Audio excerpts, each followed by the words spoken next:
Hi, I'm Ivy Wanjira Muthigani, Gladys. So, yeah, I have a testimony about how God delivered me from an identity crisis that I had, and He has led me into peace and freedom and relying on His grace for everything. So, yeah, in 2018, 2019, at the end of 2018 and beginning of 2019, I joined a group of people we used to serve together, and this kind of serving required skill which I didn't exactly have in according to their standards, and this made me feel rejected, like I am a burden to the team, and it took a toll on me. I even doubted my salvation, and I doubted that I could actually do anything. Yeah, it was tough. And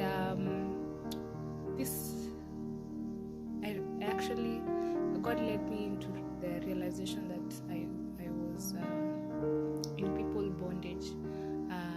What people thought of me, what people said about me or said to me was really important to me, and it made me realize that I wasn't looking to the Word of God or to God to tell me who I am, but I was allowing what people thought or how people acted towards me, define who I was or I am. So I realized by the grace of God that I was struggling with my identity when I was actually called to do a talk to young ladies in high school in Shivi. As I was studying to go speak to them, I actually realized, man, I'm struggling with my identity. What I was going to teach was actually news to me.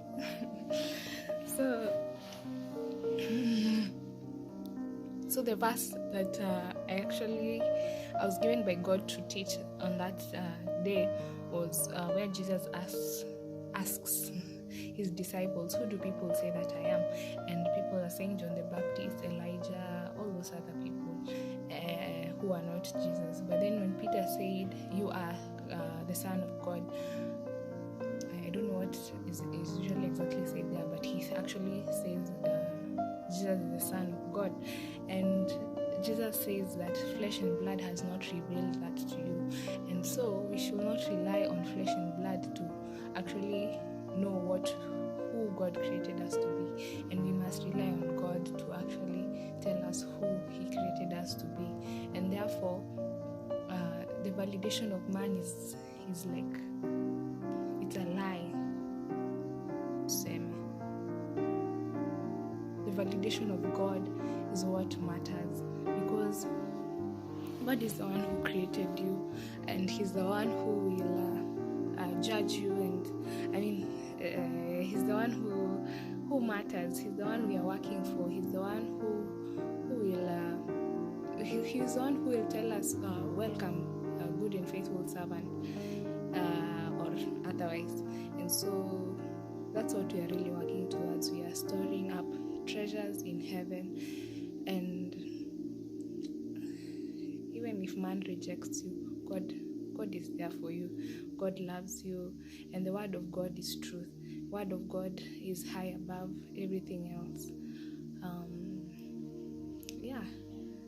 And in the process, I have learned to make the Word of God a sword, such that even as the lies of the enemy come into my ears, into my mind, from people, or maybe reading or something, the Word of God, which is truth and which is so freeing, fights and cancels those lies when I believe in those words and I hold fast onto those words, like the sower, the one who's the seeds that fell in fertile ground, ikimalizia wanasemanga the ones which grew and zika multiply anyway, sorry. So those who hold fast to to God's word and hide it in their hearts, those are the ones who will have a bountiful harvest. Like the word of God will bear fruit in their hearts because they hold it fast. They hold on to it. Like, it's truth. It's life. Yeah. So I think that's it. That's all I have to say. And the grace of God is sufficient in your journey. Like we need the grace of God. We do need the grace of God. It's not by our power or your excellence. Excellence is God. Excellence is the power of God at work in us. That's what brings excellence, not your might, your fleshly power, or your personality. It's God. It's God. Even your personality is by the grace. If it helps you accomplish your purpose, it's by the grace of God. And even without God, it's nothing. Your personality is nothing. Yeah.